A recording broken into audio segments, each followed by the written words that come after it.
శ్రీమన్నారాయణ. ఈరోజు పశ్చిమ దిక్కు దోషాలుంటే ఏం ఫలితాలు ఉంటాయో తెలుసుకుందాం. పశ్చిమ దిక్కు కర్మస్థానం, దీనికి శని ఆధిపత్యం వహిస్తాడు. శని అనుగ్రహం లేని జాతకుడు తప్పనిసరిగా పశ్చిమ దిశలో వాస్తు దోషాలు ఉన్నటువంటి గృహ నిర్మాణం చేస్తాడు. కర్మఫలదాత ఫలితాలు ఇవ్వాలి కాబట్టి, మన కర్మ ఫలితాలను అనుభవించాలి కాబట్టి పశ్చిమ దిక్కులో దోషాలను ఏర్పాటు చేస్తాడు. కర్మ ఫలితం అయిపోయిన తర్వాత ఆ దిక్కు పశ్చిమ దిక్కులో ఉన్నటువంటి దోషాలను సరిచేయడం జరుగుతాడు ఆ జాతకుడు.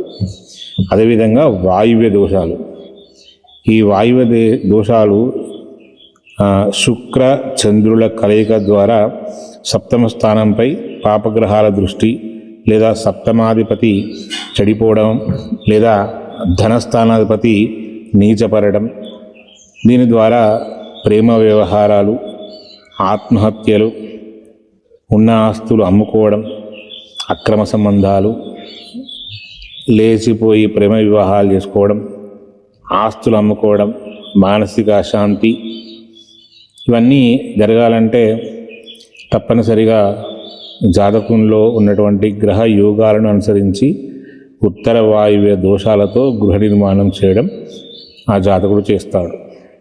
కావున ఈ పశ్చిమ మరియు ఈ దిశలో దోషాలను జాగ్రత్తగా గమనించి గృహ నిర్మాణం చేసుకుంటే మంచి ఫలితాలు కూడా దక్కుతాయి.